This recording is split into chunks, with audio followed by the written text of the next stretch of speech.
नमस्कार दर्शकों, आज एक बार फिर हमारे साथ जुड़ गए हैं आचार्य डॉक्टर लवभूषण जी। आपका बहुत स्वागत है। और आज का ये सेगमेंट हमारे लिए बहुत ही स्पेशल और बहुत ही इंटरेस्टिंग होने वाला है, जिसमें यूथ भी बहुत इंटरेस्टेड होगा। जी हाँ, आज हम बात करने वाले हैं रिलेशनशिप्स के बारे में। रिलेशनशिप्स के बारे में बात करेंगे, जिसमें हम ये जानेंगे कि एस्ट्रोलॉजी और वास्तु का क्या इंपॉर्टेंस है रिलेशनशिप में। तो सबसे पहले हम क्वेश्चन ही इससे चालू करते हैं। आचार्य जी, मेरा पहला सवाल आपसे यही रहेगा कि रिलेशनशिप में क्या इंपॉर्टेंस है एस्ट्रोलॉजी और वास्तु की? जी बिल्कुल, हम एस्ट्रोलॉजी के माध्यम से ये जान सकते हैं कि आपका लव एंड रिलेशनशिप कैसा रह सकता है, आपकी मैरिज लाइफ कैसे रह सकती है। जैसे कुछ लोग हैं वो ऐसा बोलते हैं कि हमें लव मिलता ही नहीं है, तो इसका मतलब है कि उनका 5th हाउस कहीं ना कहीं प्रॉब्लम है। यदि कुछ लोग ऐसे कहते हैं कि हमें लव एंड रिलेशनशिप मिला तो सही, लेकिन हमें टिक नहीं पाया, या हमें वो प्यार में बार बार धोखे मिल रहे हैं, इसका मतलब है कि 5th हाउस के लॉर्ड में प्रॉब्लम है। तो ऐसे ही मैरिज लाइफ के बारे में बात करते हैं तो उसमें 7th हाउस को देखा जाता है कि 7th हाउस किस तरीके से अफेक्टेड है, वो किस तरीके से प्रभावित है, कहीं वो शत्रु ग्रहों से या क्रूर ग्रहों से प्रभावित तो नहीं है। हम लव रिलेशनशिप के बारे में यह भी जान सकते हैं कि आपके एक अफेयर रहेगा या ज़्यादा अफेयर रहेंगे, आपका जो पार्टनर है वो किस प्रकार से हो सकता है, आप उसके नेचर को जान सकते हैं, आप उनके बिहेवियर को जान सकते हैं, आप उनके बारे में यह भी जान सकते हैं कि उन्हें खाने में क्या पसंद है या उन्हें गिफ्ट में क्या पसंद है, वो घूमने फिरने वाला होगा या किस प्रकार से होगा। इसी तरीके से अभी सब चीज़ें मैरिज के हाउस से भी आपके लाइफ पार्टनर के बारे में भी जान सकते हैं। अब जैसे हम आज देखते हैं कि आज का जो यूथ है ना, बहुत जल्दी डिसहार्टन हो जाता है। मतलब उनका एक बार दिल टूटा तो उनका प्यार में से विश्वास उठ गया, उनका शादी में से विश्वास उठ गया। तो क्या इसकी भी कोई रेमेडीज़ है वास्तु में? प्रियांशी जी, ये जो क्वेश्चन ना आज मेरे लिए आम हो गया है। मैं जितने मेरे पे बच्चे आते हैं वो कुछ सुनना ही नहीं चाहते हैं। वो उन्हें ऐसा लगता है कि मेरा ओपोजिशन हो ही ना, मेरा विपक्ष कोई हो ही ना। हम जैसा बोलें वैसे हमारे पेरेंट्स करें, हम जैसा बोलें वैसे हमारे दोस्त करें, हम जैसा बोलें वैसे ही हमारा पार्टनर करें। तो इसके पीछे एक मुख्य कारण हमारी कहीं ना कहीं परवरिश भी है, क्योंकि हमने हमारे पेरेंट्स ने हमारे बच्चों को इतनी कोमलता से, इतने प्यार से पाल लिया। जो चीज़ें उनको नहीं चाहिए थी वो भी उन्होंने दी। तो उनका जो दिल है, जो उनका जो हार्ट है, वो इतना सॉफ्टन हो गया, इतना कोमल हो गया कि उन्हें आपको भी चीज़ बर्दाश्त नहीं होती है। तो यहाँ पे सबसे पहले तो मैं पेरेंट्स को ये बताना चाहूँगा कि आपको अपने बच्चों को आउट ऑफ द थोड़ा बॉक्स भी रखना पड़ेगा। सिर्फ पढ़ाई ही सब कुछ नहीं है। और आजकल के स्कूलों में या कॉलेजों में भी आप देखेंगे तो सिर्फ और सिर्फ एजुकेशन के ऊपर, सिर्फ और सिर्फ स्किल के ऊपर काम किया जाता है। कहीं पे बिहेवियर के ऊपर काम नहीं किया जा रहा है, कहीं पर भी इमोशनल स्किल के ऊपर काम नहीं किया जा रहा है, कहीं पे उन्हें प्रैक्टिकल नॉलेज नहीं बताया जा रहा है। आजकल के जो बच्चे हैं स्कूल जा रहे हैं, घर पे आ रहे हैं या कहीं फंक्शन में गए घर पे, उन्हें अपने चाचा ताया मामा से भी बहुत ज़्यादा अफेक्शन या रिलेशनशिप नहीं रह गई है। तो लेकिन उसके पीछे एस्ट्रोलॉजी का क्या कारण है मैं बताना चाहूँगा कि चंद्रमा ग्रह आजकल के बच्चों में 90% बच्चों में मून अफेक्टेड हो गया है। जब भी कभी बच्चे का मून इफेक्टेड होगा, मून प्लैनेट ख़राब होगा, तो बच्चा बहुत जल्दी इरिटेट होने लग जाएगा, बच्चे के मूड बहुत जल्दी स्विंग होने लग जाएंगे। वह कभी एक मिनट गुस्से में आएगा, कभी एक मिनट में खुशी उसके मूड में आ जाएगी, वो किसी से कुछ सुनना नहीं चाहता है। और जो डीप डिप्रेशन है वो मरकरी देता है। डीप डिप्रेशन मतलब बच्चा ओवर थिंकिंग का शिकार हो चुका है और इतनी ओवर थिंकिंग कर ली कि उसको नींद नहीं आ रही है। वह एक जगह में जहाँ पे उसको चला गया वो वहीं से चला गया, वहाँ पे उसको वापस नहीं आ पा रहा है। जैसे आजकल के बच्चों ने एक थॉट बना लिया कि मुझे ये करना है या मुझे ये नहीं करना है। तो ये सब डीप डिप्रेशन का कारण है। पर अभी भी मैं उस सवाल पे थोड़ा सा आपका आंसर और चाहूँगी कि क्यों ऐसा हो रहा है, या इसकी रेमेडीज़ क्या है वास्तु में? अगर किसी बच्चे का शादी से मन हट गया है या उसका भरोसा नहीं रहा है प्यार पे, तो इसके लिए वास्तु में क्या रेमेडीज़ है? देखिए, पहली बात तो हमें उसके हाउस को देखना पड़ेगा कि उसका हाउस कितना इफेक्टेड है। मैं आपको फिर कह रहा हूँ, जो रेमेडीज़ हैं वो पर्सनली उसके चार्ट को देख के बताई जाती हैं। ठीक है। हम इसको कॉमनली इसको नहीं बता सकते कि आपका मान लीजिए राहु खराब है, इस कारण से आपको प्रॉब्लम आ रही है। आपको हो सकता है केतु खराब हो, आपका सूर्य खराब हो, आपका शनि खराब हो। अब ये मालूम नहीं ना कि 5th हाउस में कौन से ग्रह बैठे हुए हैं, उनका स्वामी कहाँ बैठा हुआ है, इस कारण से भी हो सकता है। तो मैं उन एस्ट्रोलॉजर पे विश्वास नहीं करता जो कॉमनली ऐसे उपाय बताने की कोशिश करते हैं और लोग उनको फॉलो भी नहीं कर पाते हैं, और फिर इस कारण से एस्ट्रोलॉजी पे सामने वाले का विश्वास भी उड़ जाता है। तो मैं बताना चाहूँगा कि ये उपाय पर्सनली पर्टिकुलर आपके हॉरोस्कोप देखकर ही बताए जाते हैं, लेकिन इसके पीछे का कारण ये है कि आपका 5th हाउस ख़राब होता है। 5th हाउस का स्वामी यदि छठे घर में बैठ जाए तो रिश्ते बहुत जल्दी टूट जाते हैं। 8th हाउस में बैठ जाए तो आप उनके साथ में रिलेशन के साथ साथ में फिजिकल भी हो सकते हैं, लेकिन बाद में आप रिश्ते टूटेंगे। 12th हाउस में चले जाएँ, लो 12th हाउस में हो जाए तो ऐसा भी होता है कि पहले तो आप पास पास में रहते हैं, लेकिन एक टाइम के बाद में आपका जो स्थान परिवर्तन हो जाता है, यहाँ एक दूसरे से दूर भी चले जाते हैं। अब इसमें बहुत सारी बातें भी हैं। 5th हाउस का संबंध छठे घर से, 8वें घर से, 12वें घर से हो जाए, तो यदि छठे घर से संबंध हो जाता है तो सामने वाला आपके साथ में संबंध तो विच्छेद करता ही करता है, लेकिन उसके साथ साथ में वो लीगली भी आपके साथ में आरोप प्रत्यारोप लगा सकता है। अब वो 8th हाउस में चला जाए तो क्या होता है कि वो आपसे संबंध विच्छेद तो करता ही है, लेकिन आपकी वो जान का भी दुश्मन बन जाता है। कुछ देखा होगा, कुछ लोग एसिड अटैक कर देते हैं, किसी की जान ले लेते हैं, किसी पे ब्लैक मैजिक कर लेते हैं। तो ये तब होता है कि जब 5th हाउस का लॉर्ड 8th हाउस में गोचर कर रहा हो या उसकी दशा या अंतर्दशा आ जाए। और जब 5th हाउस का लॉर्ड 12th हाउस में चला जाए तो ना तो वो लीगली केस करता है, ना वो ब्लैक मैजिक करता है, वो सिर्फ आपके साथ अब रहना नहीं चाहता है। तो ये चीज़ सब चीज़ें मतलब कि ये सब एक पर्टिकुलर किसी का एस्ट्रोलॉजी का चार्ट देख के या उसके वास्तु के हिसाब से ही हम बता सकते हैं। इस तरीके से जनरली उपाय बताना बहुत मुश्किल काम है। इसमें तो एक ही बात मैं कहना चाहूँगा कि इस तरीके का जब आप लॉजिक करते हैं तो आपको भगवान शिव और गौरी की पूजा करनी चाहिए।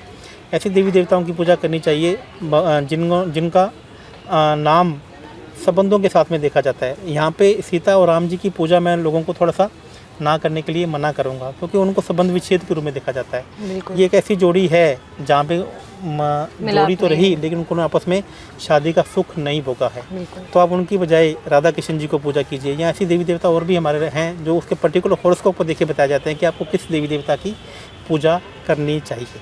अच्छा, अब आप ये देखिए कि पूजा कर लेंगे या जो भी, लेकिन आजकल के बच्चों का तो इंटरेस्ट पूजा में भी नहीं है। तो जब उनके पास समस्याएं आती है तो ना तो वो पूजा में यकीन रखते हैं, ना एस्ट्रोलॉजी में, ना वास्तु में। तो क्या स्टेज होनी चाहिए कि एक बच्चे की वास्तु प्लानिंग हम किस स्टेज से स्टार्ट करें? परफेक्ट प्रियांशी जी, मैं आपको फिर कह रहा हूँ, मैं आपको पहले कहा कि एस्ट्रोलॉजी और वास्तु में देवी देवताओं का बहुत अच्छा स्थान है, लेकिन हम देवी देवताओं ने बहुत सारे अल्टरनेट भी हमें दिए हैं कि कोई बच्चा हमारे पास डायरेक्टली नहीं आए तो इनडायरेक्टली भी आ जाता है, तो भी मैं उसको उसकी उतने ही फल दूंगा। तो ये हमारे ग्रंथों में, हमारे शास्त्रों में लिखा गया है। जैसे मैंने आपको बताया कि हर देवता का एक पशु भी है, एक पक्षी भी है, एक फल भी है, एक एलिमेंट भी है। जैसे हम अभी यहाँ बैठे हुए हैं तो हमारे पास वुड एलिमेंट की हमें आशीर्वाद मिल रहा है, वुड एलिमेंट की ब्लेसिंग ले रहे हैं। जैसे मैंने आपको किसी का हॉरोस्कोप चेक किया, मुझे मालूम चल गया कि ये इसके वुडन एलिमेंट इसका कमज़ोर है और ये किसी देवी देवता के पास में नहीं जा रहा है, तो मैं उसे बोलूँगा कि आप कीरिंग लकड़ी का लीजिए। आप वुडन की एक विंड चाइम्स आती है, उसे आप अपने घर में लगा सकते हैं। आप लकड़ी के बर्तनों में खाना खा सकते हैं। आप लकड़ी के वुडन के ब्रेसलेट पहन सकते हैं। आप लकड़ी की बाहर नेम प्लेट लगा सकते हैं। या आपको लकड़ी के बेंच पे बैठना चाहिए, आपकी चेयर लकड़ी की होनी चाहिए। तो ये इस तरीके के बहुत सारे हमारे पास रेमेडीज या उपाय हैं जिसमें हम देवी देवताओं के बिना भी हम वहाँ तक पहुँच सकते हैं। हमें देवी देवताओं ने बताया कि कोई बच्चा ये उन्हें मालूम था कि कलयुग में एक ऐसा टाइम आएगा, जिसमें आपने कथा के बारे में सुना भी होगा कि एक टाइम आएगा कि हंस चुगेगा दाना पानी, बिल्कुल, कोयला कौवा मोती खाएगा। तो उन्हें ये मालूम था कि ऐसा टाइम आएगा, तो उन्होंने इसके डायरेक्ट और इनडायरेक्ट बहुत सारे उपाय आज भी एस्ट्रोलॉजी में विद्यमान हैं। लेकिन ज़रूरी है कि आपको एक एस्ट्रोलॉजर के पास, एक अच्छे वास्तु एक्सपर्ट के पास जाना होगा, तभी आपकी समस्याएं हल होंगी।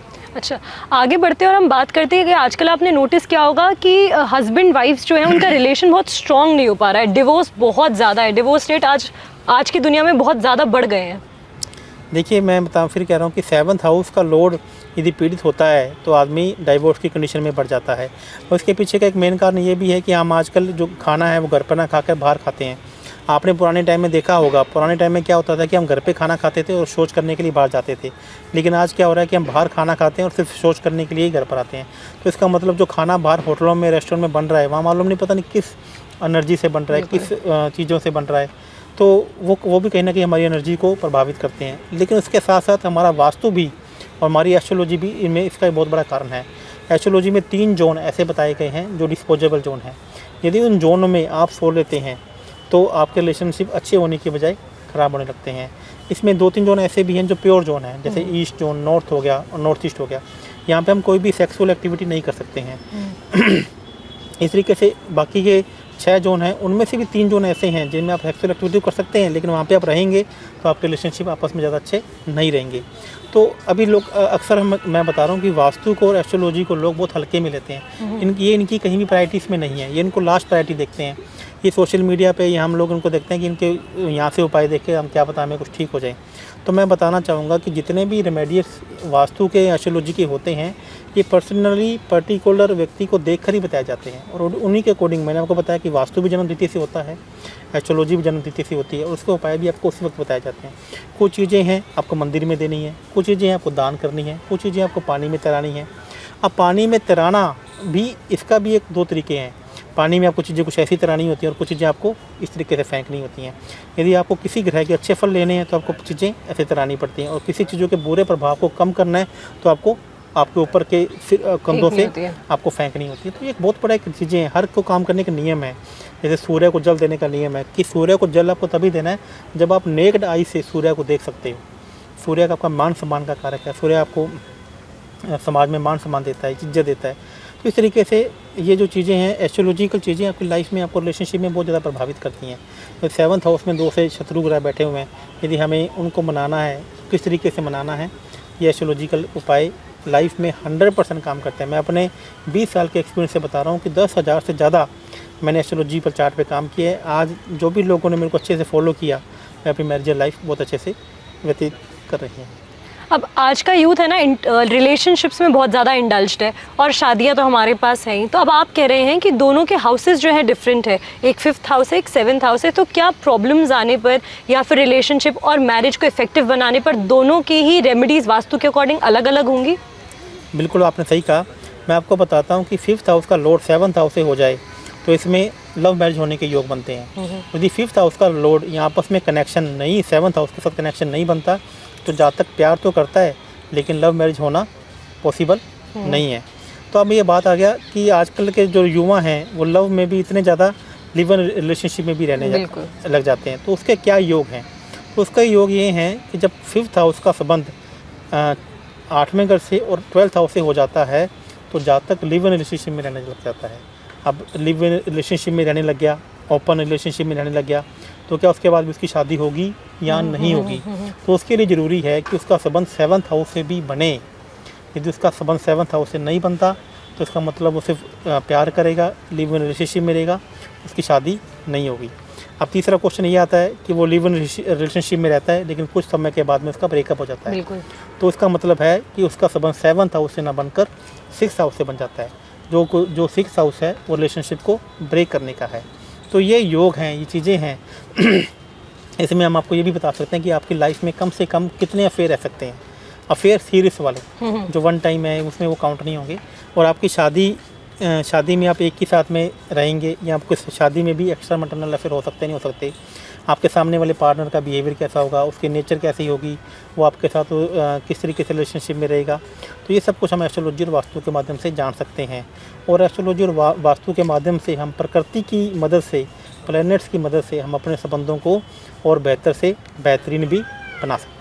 अब जैसे आपने यहाँ पे ओपन रिलेशनशिप के बारे में बात करी, और ओपन रिलेशनशिप आज का तो बहुत ट्रेंडिंग टॉपिक है, क्योंकि हमारा युवा जो है वो कमिटमेंट से डरता है, तो उनके लिए ओपन रिलेशनशिप ना एक बहुत इजी गो है। तो क्या ओपन रिलेशनशिप को फुल कमिटमेंट वाला रिलेशनशिप बनाने के लिए भी आप यहाँ पे कुछ वास्तु प्लानिंग कर सकते हैं? देखिए, मैं एक बात बताता हूँ। पहली बात तो कि ओपन रिलेशनशिप किसे कहते हैं। मैंने आपको फिर कहा कि यदि 5th हाउस का संबंध 8th हाउस से या 12th हाउस से हो जाए तो ऐसा जातक ओपन रिलेशनशिप में बिलीव कर लेता है और उसको एक्सेप्ट भी कर लेता है और उसको फॉलो भी करता है। लेकिन इसका संबंध 7th हाउस से नहीं बन रहा है तो वह कमिटमेंट में कन्वर्ट नहीं होगी। तो हम एस्ट्रोलॉजी में और वास्तु में हमारे पास कुछ ऐसे शास्त्रों में कुछ ऐसे उपाय बताए गए हैं कि मैंने आपको पहले कहा था ना, कुछ ऐसी एनर्जीज होती है जिसे हम ट्रांसफ़र कर सकते हैं, कुछ जिसे हम वर्चुअल भी ट्रांसफ़र कर सकते हैं, जिसे हम किसी भी तरीके से कर सकते हैं। तो उस माध्यम से हम इन योग को बनाने की कोशिश करते हैं। लेकिन लास्ट जो डिसीजन है वो गॉड का रहेगा। यदि गॉड भी आपके साथ में और आपकी एक अच्छी इंटेंशन भी है तो मैंने देखा कि मेरे पास जो 100 लोग आते हैं तो 90 लोगों की चीज़ें सोल्यूशन होती हैं और 10 लोगों की नहीं भी होती।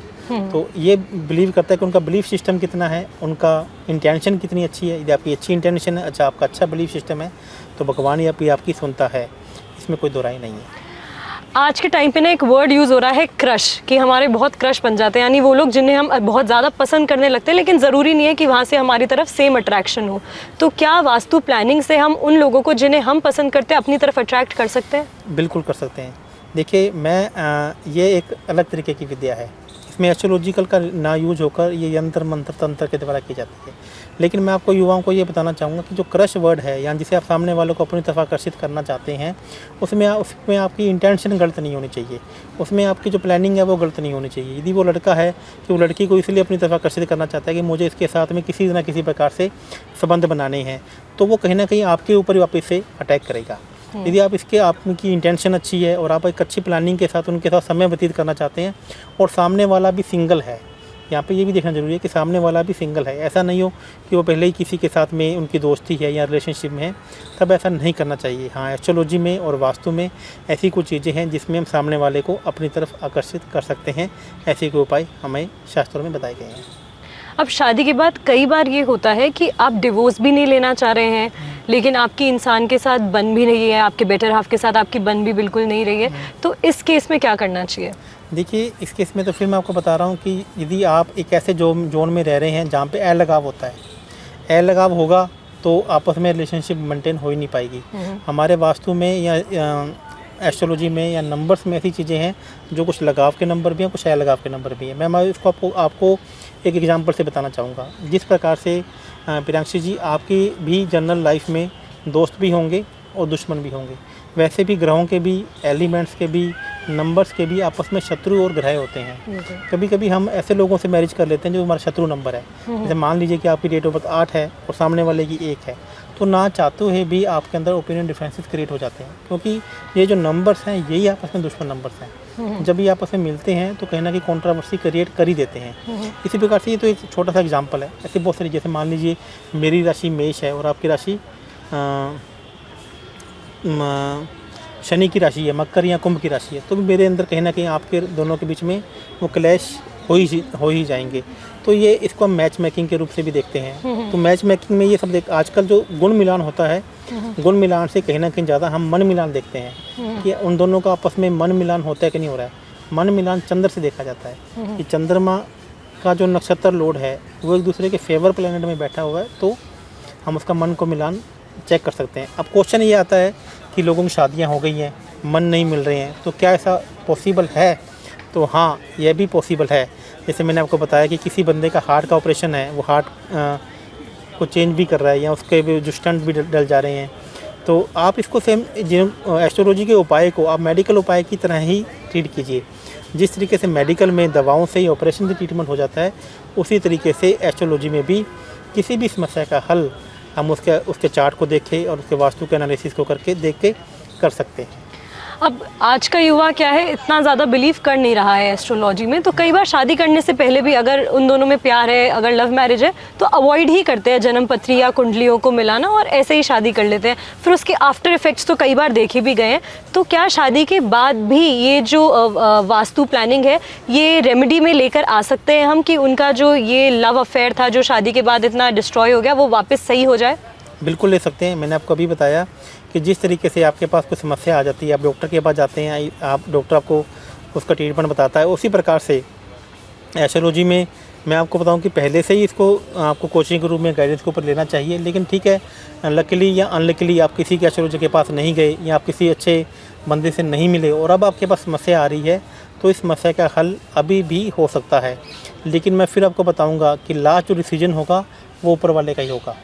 लेकिन हम इसमें एस्ट्रोलॉजी में 90% से ऊपर किसी भी एस्ट्रोलॉजर का सक्सेस रेशियो नहीं निकला है। एक सवाल मेरा यहाँ पे ये भी है कि मान लीजिए कि कोई कपल है, उनने पहले रिलेशनशिप में वो रहे, फिर उनको आगे प्यार हो गया, उन्होंने शादी भी कर ली, अब वो फिर वास्तु प्लानिंग में क्यों बिलीव करे जब उनकी लाइफ इतना अच्छे प्रोग्रेस पे जा रही है? ठीक है, मैं आपको पहले कह रहा हूँ, यदि आपकी लाइफ बहुत अच्छी जा रही है, आपको लगता है कि मेरे को वास्तु और एस्ट्रोलॉजी की नीड नहीं है, तो आप मत आइए, आपको नहीं चाहिए। लेकिन मैं इसमें आपको ये सजेशन देना चाहूँगा कि लाइफ कभी आपकी अभी एंड नहीं हुई है, आपको आगे भी बहुत सारी प्लानिंगें करनी है।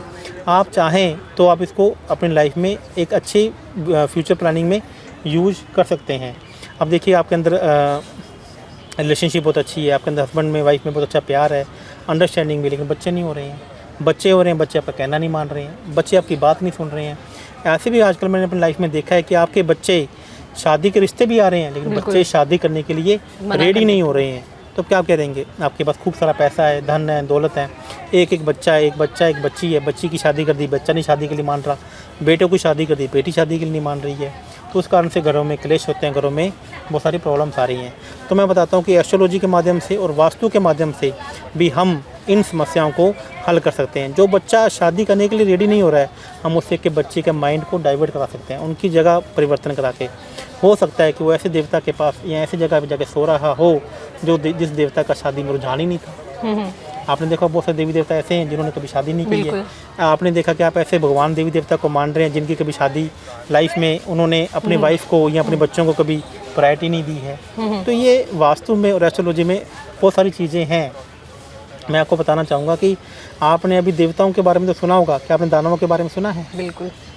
तो हमारे घर में 45 देवी देवता में 33 देवी देवता हैं और 12 दानव भी हैं, 12 राक्षस भी हैं, जो पूरे ब्रह्मांड में हैं, मौजूद हैं। जैसे हम घर की छत डालते हैं तो उसमें 45 देवी देवताओं का निवास हो जाता है, क्योंकि ऐसा भगवान शिव के द्वारा वास्तु पुरुष को वरदान दिया गया था। जिस प्रकार से भगवान शिव के द्वारा या सभी देवी देवताओं के द्वारा गणेश जी को वरदान दिया गया था कि सबसे पहले आपको पूजना पड़ेगा, उसी प्रकार से वास्तु पुरुष जिन्होंने शिव जी की एक युद्ध में उनकी सहायता की थी, जिसकी वजह से भगवान शिव ने प्रसन्न होकर वास्तु पुरुष को ये आशीर्वाद दिया था कि जो तेरे को फॉलो करेगा वो तो अपना जीवन सुखी से व्यतीत करेगा, और जो तेरे को फॉलो नहीं करेगा उसको लाइफ में परेशानियों का सामना करना पड़ेगा।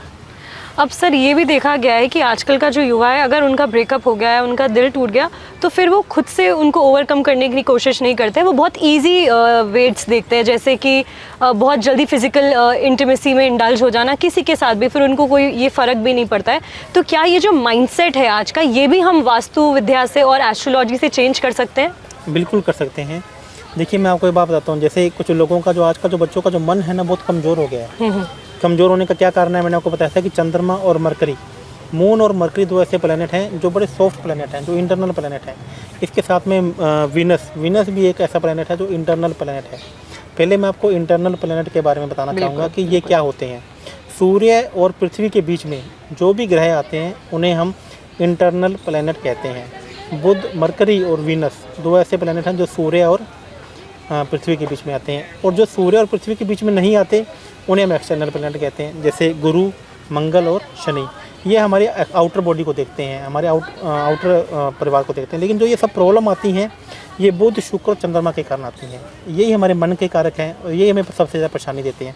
आप देखो बहुत सारे लोगों का चेहरा में बहुत सारा ग्लो होता है और बहुत सारे लोगों के चेहरे में ग्लो नहीं होता है, तो ये शुक्र ग्रह के कारण होता है। कुछ लोग हैं जो माइंड रूप से बहुत अच्छे, जिन्हें सेंस ऑफ ह्यूमर आता है, कुछ लोगों को सेंस ऑफ ह्यूमर नहीं आता है, उसके पीछे का कारण मरकरी प्लैनेट है। और कुछ लोगों का मन बहुत ज़्यादा जल्दी ख़राब हो जाता है, इसके पीछे के कारण मून प्लैनेट है। तो इनके बारे में शास्त्रों में बहुत डिटेल में बताया गया कि आपको ये चीज़ आप कर लेते हैं, और मात्र मैं आपको बताऊँ उपाय इतने आसान और ऐसे बताए गए कि आप सोच के हैरान हो जाओगे कि लवभूषण जी हमने तो आपको इतनी फीस दी थी, आपने उपाय तो कुछ बताया ही नहीं है। तो आप सुनकर देख के रहना चाहोगे कि इतने आसान, मात्र कपड़ों के कलर चेंज करने से भी आप इन प्लैनेट्स को अपनी लाइफ में चेंज कर सकते हैं। मैंने आपको पहले बताया कि देवताओं ने पहले बता दिया था कि एक ऐसा कलयुग आएगा जब लोग हमें डायरेक्टली नहीं मानेंगे, तो उन्होंने इनडायरेक्टली भी अपने आप को मनाने के बहुत सारे रास्ते हमें बताए हैं। यदि आप हमें फॉलो कर लेते हैं तो बहुत सारी समस्याएं हम अपनी लाइफ में दूर कर लेते हैं। मैं बताना चाहूँगा जैसे हमारा लक्की कलर होता है, लक्की डे होता है, लक्की नंबर होते हैं, लक्की सिग्नेचर होते हैं, लक्की नेम नंबर होता है, और इस तरीके से हमारा लक्की प्लैनेट होता है, लक्की रिलेशनशिप होते हैं। हमें ये भी मालूम होता है कि ये हमारा भाई लक्की है हमारे लिए, ये हमारा फादर है, चाहे तो पार्टनरशिप लक्की होगी या नहीं होगी। हम सब चीज़ों को फॉलो करके भी अपने जीवन को सुधार सकते हैं। अब आपने इतनी सारी रेमेडीज़ बता दी, पर एक सवाल यहाँ पे ये है कि रिलेशनशिप में दो जने होते हैं, तो हम किन दोनों में से किस पर काम करेंगे कि हमें इफेक्ट बेटर दिखे? बहुत बढ़िया क्वेश्चन है प्रियांशी जी। देखिए, जो सफ़र कर रहा है, अच्छा, सबसे पहले कौन आएगा? जो सफ़र कर रहा है, जो परेशान है। एक जना तो मान लीजिए कि आपको पर रोता हुआ छोड़कर वो तो किसी और के साथ में मज़े ले रहा है, वो तो परेशान नहीं है। परेशान कौन है? जो परेशान होगा सबसे पहले उसका चार्ट देखा जाएगा, और फिर उसका भी चार्ट देखा जाएगा जो कहीं और चला गया है या उसको परेशान कर रहा है। उन दोनों की कुंडली में क्या योग है? अभी पहले हम आपके प्लैनेट देखेंगे, जो बंदा परेशानी से में आया उसके प्लैनेट ठीक कर देते हैं। तो काफ़ी बार ऐसा भी देखा गया कि जो बंदा कहीं और जा रहा था या किसी और के साथ में इंडल्ज हो गया है या परेशानियां कर रहा है, तो वही बंदा आपकी फेवर में आकर खड़ा हो जाता है।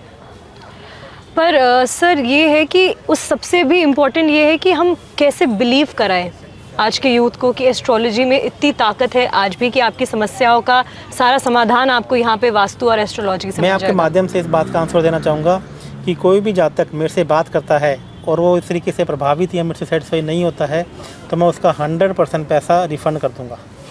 तो मैं आपको ये बताऊँगा कि एस्ट्रोलॉजी और वास्तु आपके लाइफ में कैसे प्रभावित करती हैं।